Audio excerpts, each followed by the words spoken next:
తాకట్లో ఉన్న బంగారాన్ని విడిపించలేక వడ్డీల మీద వడ్డీలు కడుతూ ఇబ్బంది పడుతున్నారా? అయితే ఇప్పుడే సంప్రదించండి శివ గోల్డ్ కంపెనీ. మీ నమ్మకానికి మా హామీ శివ గోల్డ్ కంపెనీ. దేశాభివృద్ధిలో భాగస్వామ్యం అయ్యేలా ప్రతి ఒక్కరూ అనే నేను సంకల్పం తీసుకోవాలని సీఎం చంద్రబాబు పిలుపునిచ్చారు. రాబోయే స్వాతంత్ర్య దినోత్సవాన్ని పురస్కరించుకుని సమాజానికి, దేశానికి నేనేమి ఇవ్వగలననే విజన్తో పనిచేద్దామన్నారు. గిరిజనులు ప్రభుత్వానికి లబ్ధిదారులు కాదని, అభివృద్ధిలో భాగస్వాములని అన్నారు. ఏజెన్సీ అపార అవకాశాలున్న ప్రాంతమన్నారు. అరకు కాఫీ తరహాలోని ఏజెన్సీ ప్రాంత ఉత్పత్తులకు అంతర్జాతీయ బ్రాండింగ్ కల్పిస్తామని ప్రకటించారు. జీవో నంబర్ 3ను కాపాడతామని హామీ ఇచ్చారు. ఆదివాసీ యువతకు ఏఐ పరిజ్ఞానాన్ని చేరువ చేస్తామన్నారు. ప్రపంచ ఆదివాసీ దినోత్సవం సందర్భంగా విజయవాడ అంబేద్కర్ కళావేదికలో నిర్వహించిన వేడుకల్లో ముఖ్యమంత్రి చంద్రబాబు పాల్గొన్నారు. సీఎం సమక్షంలో వివిధ ప్రైవేట్ సంస్థలతో గిరిజన, ఐటీడీఏ సంస్థలు ఎంఓయూలు కుదుర్చుకున్నాయి.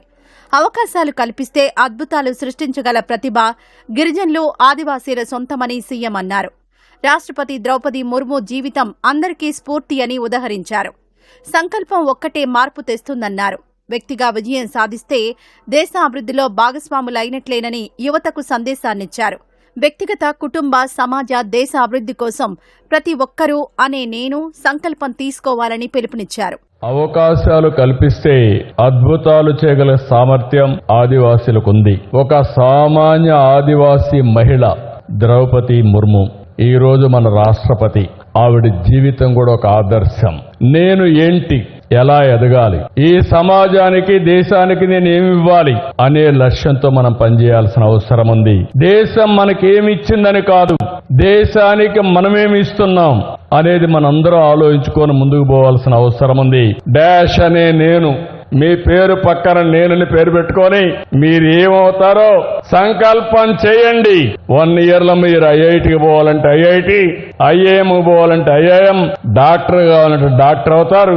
మీ జీవితాలు మారతాయని చెప్పి కూడా నేను మీకు తెలియజేస్తున్నా. ఒక పక్క జాతీయ అజెండా, రెండో పక్కన మీ అజెండా.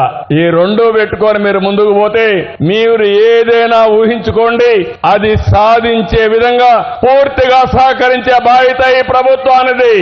ఆదివాసీలు, గిరిజనుల సంక్షేమం, అభివృద్ధికి కూటమి ప్రభుత్వం అనేక పథకాలు అమలు చేస్తోందని సీఎం వివరించారు. గిరిజనుల కోసం పోరాడి ప్రాణత్యాగం చేసిన మన్యం వీరుడు అల్లూరి సీతారామరాజు పేరును భోగాపురం విమానాశ్రయానికి పెట్టిన విషయాన్ని గుర్తు చేశారు. గిన్నిస్ రికార్డుతో గిరిజన నృత్యం థీమ్సా ప్రపంచ స్థాయికి చేరిందన్నారు. గిరిజన ప్రాంతాల్లో మౌలిక వస్తువుల కల్పనపై ప్రత్యేకంగా దృష్టి సారించామని తెలిపారు. అరకు కాఫీతో పాటు ఏజెన్సీ ప్రాంతాల్లో పండే పంటలకు మార్కెటింగ్, బ్రాండింగ్ కల్పిస్తామన్నారు. 27,39,000 మంది ఆదివాసీ జనాభా ఉంది. ఈ సంవత్సరం 4,764 కోట్లు ఖర్చు పెడుతున్నాం. గిరిజన బిడ్డ ఆసుపత్రికి వెళ్లాలన్నా, గిరిజన రైతు తన పంటను అమ్ముకోవాలన్నా, విద్యార్థి విద్యాలయాలకు వెళ్లాలన్నా ఎక్కడా కష్టం లేని విధంగా కనెక్టివిటీ ఉండాల్సిన అవసరం ఉంది.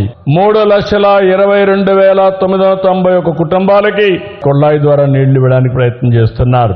అడవి తల్లి బాట పేరుతో 1000 కోట్లతో 905 కిలోమీటర్లు ఇస్తున్నాం.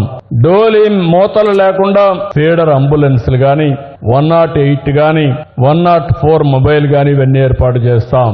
ఎయిర్టెల్ గాని, జియో గాని అన్ని కంపెనీస్ తో పెట్టుకుని మారుమూల ప్రాంతాల్లో ఉండే గిరిజన తాండాలకి, గిరిజన గ్రామాలకి ఇమ్మీడియట్ గా కనెక్టివిటీ ఇచ్చే బాధ్యత.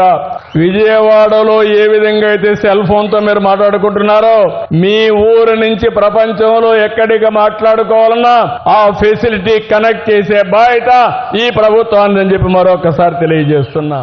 సుప్రీంకోర్టు కొట్టివేసిన జీవో నెంబర్ 3కు అందరి ఆమోదంతో ప్రత్యామ్నాయాన్ని తీసుకొస్తామని సీఎం హామీ ఇచ్చారు. వివిధ సంస్థలతో చేసుకున్న 19 ఎంఓయూల ద్వారా 60,000 మంది మన్యం వాసులకు లబ్ధి చేకూరుతుందని తెలిపారు. గిరిజన యువతకు ఉద్యోగ, ఉపాధి అవకాశాలు లభించేలా 1,50,000 మందికి నైపుణ్య శిక్షణ అందిస్తామన్నారు. ఐఐటి, నీట్ వంటి పోటీ పరీక్షలకు సిద్ధం చేసి సీట్లు సాధించేలా ప్రోత్సహిస్తామన్నారు. ఉమ్మడి రాష్ట్రంలో ఆ రోజు గిరిజనుల కోసం, ఆదివాసుల కోసం మొట్టమొదటిసారిగా న్యాయం చేసిన వ్యక్తి నందమూరి తారక రామారావు గారు, పార్టీ తెలుగుదేశం పార్టీ. ఆ రోజు గిరిజన ప్రాంతంలో, ఆదివాసుల ప్రాంతంలో ఉద్యోగాలు మీకు ఇవ్వాలని నిర్ణయం చేశారు. తర్వాత కొట్టేస్తే 2000లో నేనే GOMS నెంబర్ 3 తీసుకొచ్చాను. దాని ద్వారా గిరిజన ప్రాంతాల్లో ఆదివాసుల ఉద్యోగాలు ఆదివాసులకే చెందాలనేది నా విధానం అని మరొకసారి మీ అందరికీ విజ్ఞప్తి చేస్తున్నాను. 20 ఏళ్ల అనుభవంలో ఉంది, అమల్లో ఉంది. 2020లో సుప్రీంకోర్టు ఆ జీవోను కొట్టేస్తే సరిగా సమర్థించలేకపోయారు, సకాలంలో స్పందించలేకపోయారు. దానివల్ల ఇబ్బంది వచ్చింది. ఇది చేయవలసిన బాధ్యత ఉంది. అందరితో మాట్లాడి అందరికీ ఆమోదయోగ్యమైనటువంటి విధానం అదే మరిగా అటు పార్లమెంట్ లో గాని ఇటు సుప్రీంకోర్టులో గాని నిలబడే విధంగా వర్కౌట్ చేయాల్సిన అవసరం ఉంది. 1/70 గాని జీవో నెంబర్ 3 గాని ఎట్టి పరిస్థితుల్లో కాపాడతామని మరొక్కసారి మీ అందరికీ హామీ ఇస్తున్నా. సీఎం చంద్రబాబుకు సంప్రదాయ గిరిజన నృత్యాలైన బంజారా, కొమ్ము, తీమ్సాతో మహిళలు స్వాగతం పలికారు. సీఎం చంద్రబాబు డప్పు కొట్టి మహిళలను ఉత్సాహపరిచారు. నృత్యం చేస్తున్న మహిళలతో కలిసి సీఎం కూడా పాదం కదిపారు. సీఎంకు ఆదివాసీలు సంప్రదాయ కొమ్ము తలపాగాను అలంకరించారు.